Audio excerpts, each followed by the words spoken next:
시청자 여러분 안녕하세요. 나이가 들어가고 자식들이 새로운 가정을 꾸려 출가를 한다면 부모님들은 혼자만의 시간이 많이 생기게 됩니다. 자식들과 함께 살 때는 그래도 자식들이 챙겨주기도 하고 아픈데 없냐고 관심도 가져주었지만 이제는 나를 그렇게 챙겨주는 사람이 없게 됩니다. 자식들도 본인 생활과 가정 생활에 바쁠 것이기에 더욱더 부모님의 건강은 뒷전이 되고 맙니다. 이렇듯 혼자 남겨지게 된다면 식사도 제때 챙겨 먹지 못하고 갑작스레 우울증이 몰려올 수도 있습니다. 혼자 사는 노인 중 단지 15%만이 자신이 건강하다고 생각한다는 통계가 있습니다. 혼자 살수록 건강관리에 소홀해지게 되는 것입니다. 실제로 나이가 들고 혼자가 될수록 다음과 같이 외로움을 타는 분들이 계십니다. 요즘 들어 부쩍 갑자기 화가 나고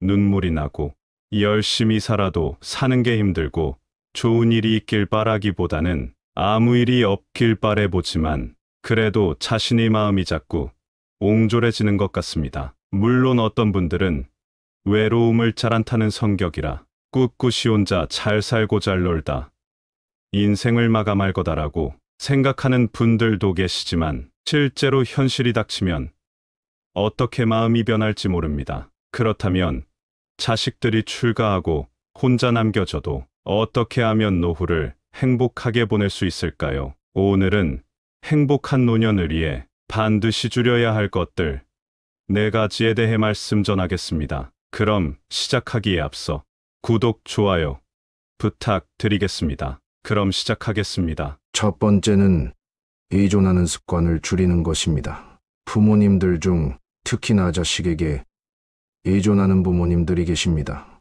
만약에 어렸을 적부터 자식에게 나중에 크면 너가 나를 먹여 살려야 한다. 너는 나와 함께 살아야 한다. 이렇게 자식들에게 말을 하게 되면 자식들은 당연히 말로는 그러겠다고 하겠지만 막상 속으로는 부담이 될 수밖에 없습니다. 혼자 남겨진 분 중에 자식에게 의지하려는 생각을 하시는 분의 글을 읽어드리겠습니다. 남편하고는 남이나 마찬가지고 서로 정없이 살고 있어요. 매일 가슴이 뻥 뚫린 것 같이 살다가 아예 기대라는 걸 버린 지 얼마 안 됐어요.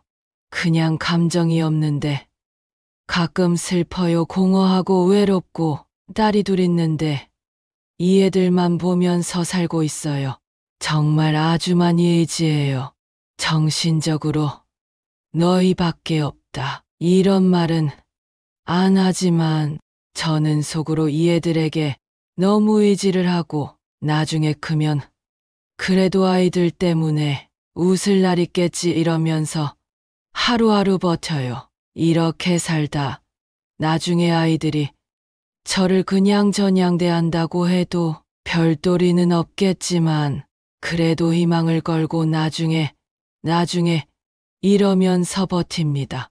이렇게 티는 안 내도 속으로 자식에게 기대려고 하는 분들이 꽤 많습니다. 단언컨대 이것은 긍정적인 결과를 낳을 수 없습니다. 말을 하지 않아도 자식들에게 의지하려는 마음은 전달되기 마련입니다. 그것 때문에 자식들은 몹시 부담스럽고 부채의식을 느끼며 자랄 수 있습니다. 부모를 행복하게 해야 하는 책임을 진 것입니다. 언젠가는 얘들 덕분에 행복할 것이다가 아니라 이 답답한 상황 속에 얘들 덕분에 행복하다고 맙다고 생각해야 합니다. 사람으로 태어나서 가장 사랑스러운 아이들과 함께 가끔은 여행도 가고 만나고 그게 바로 행복이고 더 바랄 게 없다. 그렇게 생각하는 훈련을 하시고 이 아이들은 나를 행복하게 해야 할 의무가 없으며 아이들 각자 인생을 살아야 한다. 또한 내 인생을 살아야 한다는 걸 잊지 말아야 합니다. 자식이나 누군가 타인이 나에게 행복을 주어야 할 의무가 어디에 있을까요? 자신의 행복은 본인 자신이 만들어야 합니다. 내 행복을 위해 자식 인생을 볼모로 잡지 말아야 합니다. 알게 모르게 의지하며 키우는 자식, 겉으로는 엄마 걱정하고 챙겨도 그게 다 마음이 빚이고 인질처럼 평생 잡혀 사는 것입니다. 끊지도 못하고 질질 끌려다니며 살지만 자식들은 행복하지 못하게 됩니다. 이렇듯 자식뿐만 아니라 누군가에게 의존하려는 습관은 반드시 줄여야 합니다. 그렇다면 어떻게 하면 의존하는 습관을 줄일지 알아보겠습니다. 몇 가지 취미활동에 시간을 사용하면 좋습니다. 곧 취미활동을 즐기며 자기 자신에게 집중하는 것입니다. 나이 들어도 할 수 있는 3가지 취미를 말씀드리겠습니다. 첫 번째는 채소 키우기입니다. 나이가 들어갈수록 잘 움직이지 않게 됩니다. 혼자 살게 되면 더더욱 그렇게 됩니다. 그만큼 신체 활동이 중요한데 채소를 키우려면 물도 주어야 하고 신경 써주어야 할 것이 많기 때문에 많이 움직이게 됩니다. 또한 수확한 채소를 먹어주면 건강한 식습관까지 챙길 수 있습니다. 너무 관리가 어려운 채소보다는 방울토마토나 상추 같은 키우기 어렵지 않은 채소들을 기른다면 재미와 뿌듯함을 느끼실 수 있습니다. 실제로 은퇴 후 고향이나 주말 농장으로 밭이나 식물을 가꾸면서 노후를 즐기시는 분들도 많으신 것처럼 말입니다. 두 번째는 악기 연주입니다. 이미 노년에 악기를 태우는 것이 치매 예방뿐만 아니라 우울증 개선에 도움이 된다는 연구 결과가 많이 나와 있습니다. 특히나 노년에는 무언가를 배우기에는 너무 늦었다는 생각에 처음부터 겁먹고 포기하는 분들이 많은 것 같습니다. 하지만 노년에도 악기를 배워 취미로 즐기시는 분들이 상당히 많고 심지어 공연까지 하시는 분들을 보면 항상 멋있다는 생각이 들었습니다. 배우기 쉬운 악기부터 천천히 도전해 보시길 바랍니다. 악기 연주는 도저히 못할 것 같으신 분들은 음악 감상만으로도 좋습니다. 단지 음악을 듣는 것만으로도 앞서 말했던 우울증 개선뿐만 아니라 육체적, 정신적으로 많은 도움을 줍니다. 특히나 노년기에는 마음이 힘든 경우가 많은데 이때 좋아하는 음악을 듣게 되면 마음이 평온해지는 경험을 다들 한 번씩 해보셨을 것입니다. 자신이 좋아하는 음악뿐만 아니라 평소에 잘 들어보지 못했던 클래식이나 재즈 같은 장르의 음악도 들어보시길 바랍니다. 세 번째 취미는 독서입니다. 주말에 도서관에 가면 나이 드신 분들이 앉아서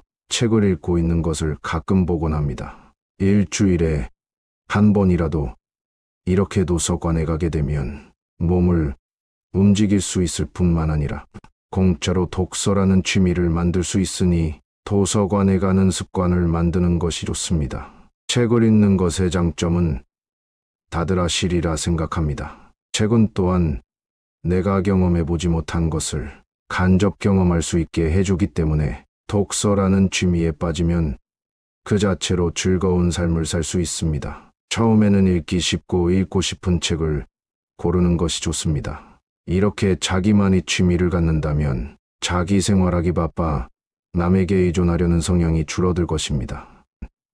불필요한 인연을 줄이는 것입니다. 이와 관련하여 법정 스님은 다음과 같이 말씀하셨습니다. 함부로 인연을 맺지 마라. 진정한 인연과 스쳐가는 인연은 구분해서 인연을 맺어야 한다. 진정한 인연이라면 최선을 다해서 좋은 인연을 맺도록 노력하고 스쳐가는 인연이라면 무심코 지나쳐버려야 한다. 그것을 구분하지 못하고 만나는 모든 사람들과 베프게 인연을 맺어 넣으면 쓸만한 인연을 만나지 못하는 대신에 어설픈 인연만 만나게 되어 그들에 의해 삶이 침해되는 고통을 받게 된다.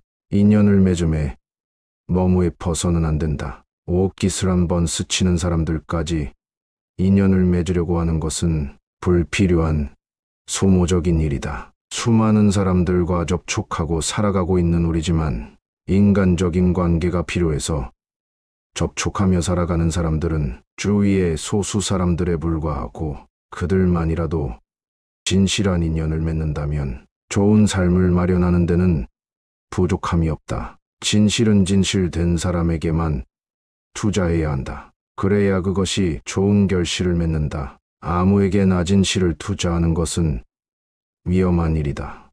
법륜 스님이 조언하셨다시피 특히나 나이가 들어 나와 별로 안 맞는 사람과 인연을 맺게 되면 스트레스가 심해질 확률이 높습니다. 나보다 나이가 어리든 많든 일단 내가 가진 정보가 아무것도 없는 사람하고는 처음에 존댓말을 쓰며 확실한 거리를 두는 것이 좋습니다.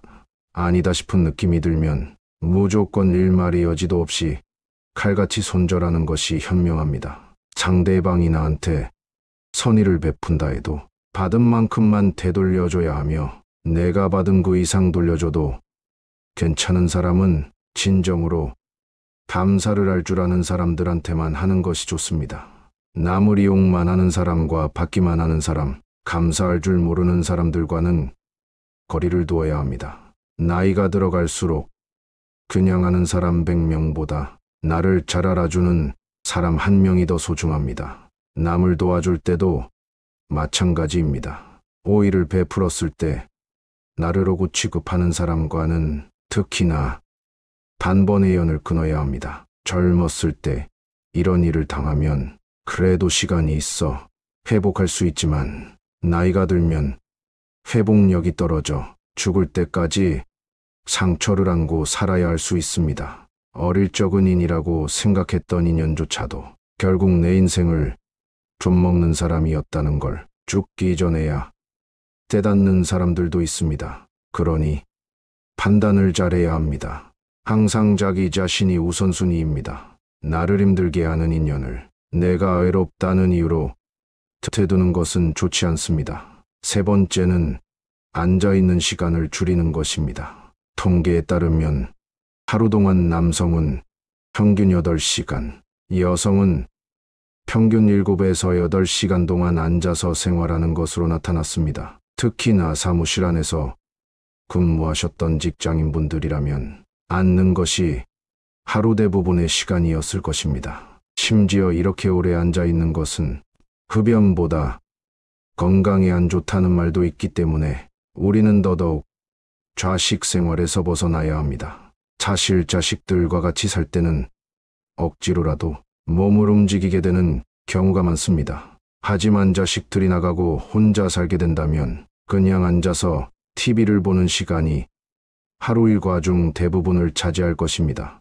오래 앉아 있는 것은 소화기관에도 안 좋을 뿐만 아니라 관절에도 좋지 않을 수 있습니다.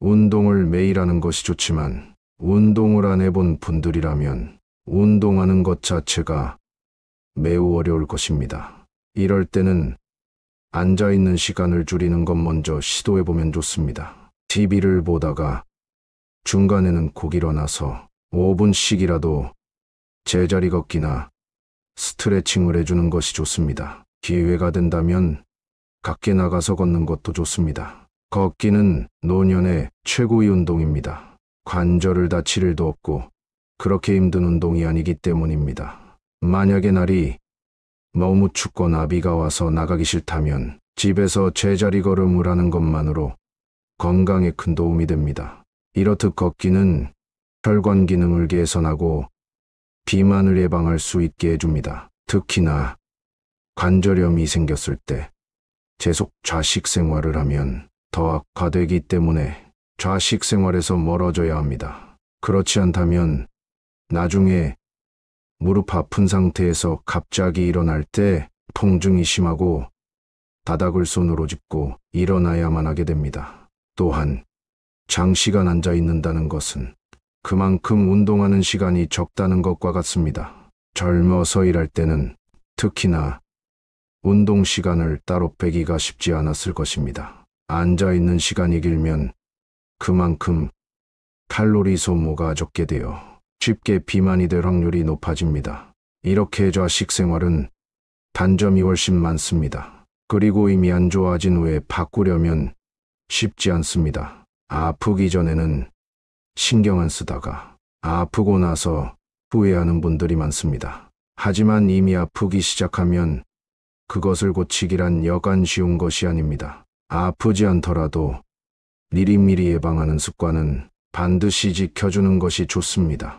마지막 네 번째는 식사량 줄이기입니다. 나이가 들수록 우울증이 밀려와 한 번이 폭식을 하는 분들을 TV에서 종종 보게 됩니다. 사실 배고파서 먹는다기보다는 마음이 여해서 먹는 경우도 참 많은 것 같습니다. 하지만 이럴 때일수록 더욱더 식사량과 식단에 주의를 기울여 주어야 합니다. 사실 과식이라는 게 한 번 습관이 되면 그것을 고치기가 참 힘들어지게 됩니다. 또한 과식을 하고 나면 하루 종일 소화가 안 되고 부대끼는 느낌으로 지내게 되는 경우도 많습니다. 나이가 들수록 소화기관도 안 좋아질 수 있는데 여기에다 과식까지 하는 것은 정말 좋지 않은 습관입니다. 또한 나이가 들어 과식을 하게 되면 기억력이 감퇴되어 치매가 올 수도 있습니다. 미국의 신경정신과 연구에 따르면 하루 음식 섭취량에 따른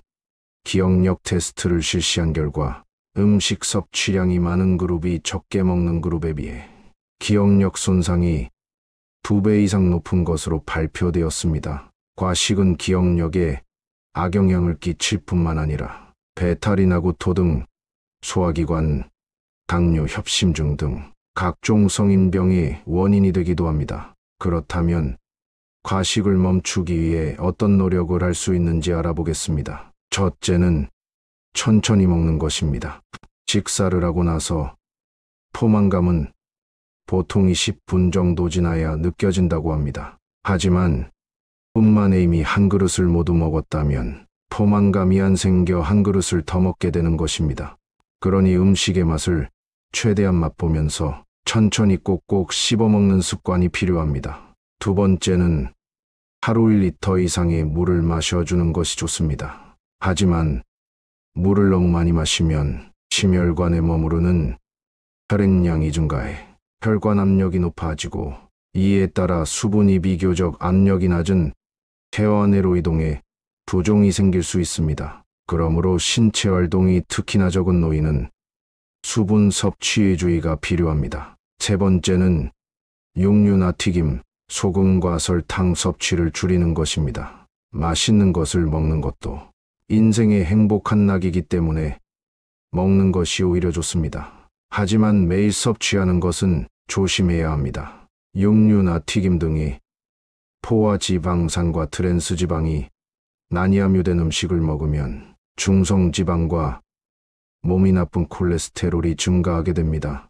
각종 혈관 질환의 위험성이 높아지기 때문에 줄여주는 것이 필요합니다. 소금과 설탕 또한 마찬가지입니다. 이 두 가지는 음식을 만들 때 필수적인 조미료이고 어렸을 적부터 우리 입맛이 여기에 길들여져 있기 때문에 완전히 끊기는 어렵습니다. 그리고 적당량의 소금은 오히려 건강에 좋습니다. 단 너무 과하고 자극적이게 음식을 먹게 되면 여러 질병이 동시에 발생하는 대사증후군이 생길 위험이 높아집니다. 젊을 때는 상관없을 수 있으나 나이가 들어가는데 간을 세게 먹는 습관을 고치지 못하면 나이 들어 건강에 치명적일 수 있습니다. 평소보다 조금 줄이려는 노력만으로도 건강이 많이 개선될 것입니다. 한편으론 이렇게 피곤하게 살 바엔 그냥 남은 인생 하고 싶은 대로 살겠다고 말씀하시는 분들이 계십니다. 하지만 살고 싶은 대로 사는 것도 건강할 때나 가능한 이야기입니다. 아프면 살고 싶은 대로 살지 못하게 될 수 있습니다. 복잡하게 생각하지 마시고 좋은 습관들을 하나씩만 내 삶에 적용해 보시기를 추천드립니다. 젊은 시절의 습관이 훗날 노년의 인생을 결정한다는 말이 있습니다. 아직 젊으니까 괜찮다며 안 좋은 습관을 그대로 노년까지 가지고 가게 되는 경우가 많습니다. 이렇게 된다면 불행한 노후를 보낼 수밖에 없습니다. 뭐든 한 번 이 습관을 바꾸는 것은 쉽지 않습니다. 하루하루 조금씩만 안 좋은 습관들을 줄이려고 노력한다면 어느새 좋은 습관들로 가득한 삶을 살고 계신 본인의 모습을 보실 수가 있습니다. 마음가짐은 항상 우선입니다. 성리학에서 말하는 내면 공부, 외면 공부에 해당합니다. 마음가짐이 잘 된 사람의 외면이 흐트러지기는 어렵습니다. 스스로가 안 좋은 습관을 바꾸고자 하는 마음가짐을 먼저 가져야 합니다. 이것이 첫 단계입니다. 그리고 행동해야 합니다. 부디 이 영상이 건강하고 유익한 노후에 도움이 되어 자식들에게 의존하지 않고 혼자 스스로 설 수 있는데 도움이 되었으면 합니다. 시청해 주셔서 감사합니다. 좋은 양질의 동영상을 지속적으로 원하신다면 구독, 좋아요 부탁드리겠습니다.